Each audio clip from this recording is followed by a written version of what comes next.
आप देख रहे हैं डर की जानकारी। तो दोस्तों, ये कहानी शुरू होती है नैनी रेलवे स्टेशन से। एक रात का समय था। ठंडी हवाओं के बीच स्टेशन पर अकेला खड़ा एक यात्री अपने सूटकेस को पकड़े हुए खड़ा था। स्टेशन पर चिरागों की रोशनी ही सब कुछ था। कुछ लोग अपने कार्यों में व्यस्त थे और कुछ छोटे बच्चे आपस में खेल रहे थे। अचानक जब सब लोग ध्यान देने में व्यस्त थे, उस यात्री ने सुना कि एक आवाज आ रही है। वह आवाज किसी कुर्सी की घरघराहट सी सुनाई दी।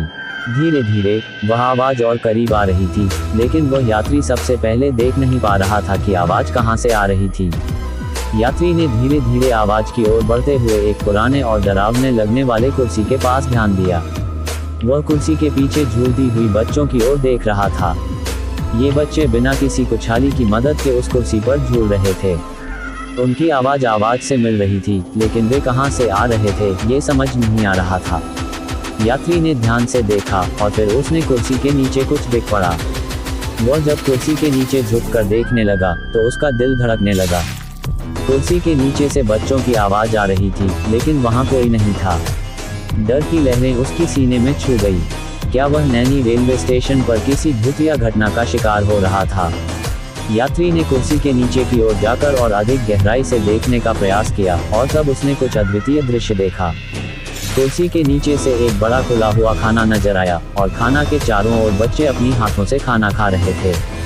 वे बच्चे अपने बर्तनों में खाने के रसोई के सामान बनाए हुए थे और खाने की आवश्यकता को पूरा कर रहे थे। ये सभी दृश्य यात्री को हैरानी में डाल दिया। वह ने समझा कि ये बच्चे जादू से या किसी अद्वितीय ताकत से कुर्सी के नीचे से आ रहे थे, और उनका वास्तविक उपसर्ग और असल मुकद्दर क्या था यह उसे समझ में नहीं आ रहा था। यात्री क्या करेगा? क्या वह इस रहस्यमयी घटना का सामना करने का फैसला करेगा? यात्री ने सोचा कि इस रहस्यमयी घटना का सामना करना सही नहीं हो सकता है, इसलिए वह दिन की पहली रोशनी के साथ स्टेशन से दूर चला गया। उसने वहां के अधिकारियों को यह घटना रिपोर्ट करने का निर्णय लिया। स्टेशन के अधिकारी बहुत अचरजित हुए और जांच करने के लिए कुछ समय बाद वही कुर्सी की ओर गए। वहां पहुंचकर उन्होंने देखा कि कुर्सी के नीचे से निष्कलंक थे और खाना और बच्चों के बर्तन सभी सामान्य थे। जब ये तथ्य सामने आया तो वे यात्री के पास वापस गए और उसे बताया कि यह सब आम और सामान्य था, और वह बिना बच्चों को चौंकाए खाने के लिए वापस आ सकता है। इसके बाद यात्री ने अपनी यात्रा जारी रखी, लेकिन वह हमेशा उस रात के रेलवे स्टेशन पर होने वाले अद्वितीय घटनाओं का स्मरण रखा। इस कहानी के अंत में यात्री ने एक महत्वपूर्ण सीख ली। हमारे जीवन में अद्वितीय और रहस्यमयी घटनाएं होती हैं, जो हमारे जीवन को सुंदर और रोमांचक बनाती हैं। वे बिना किसी आपत्ति या डर के हमारे जीवन को रिच और आनंदमय बना सकती हैं।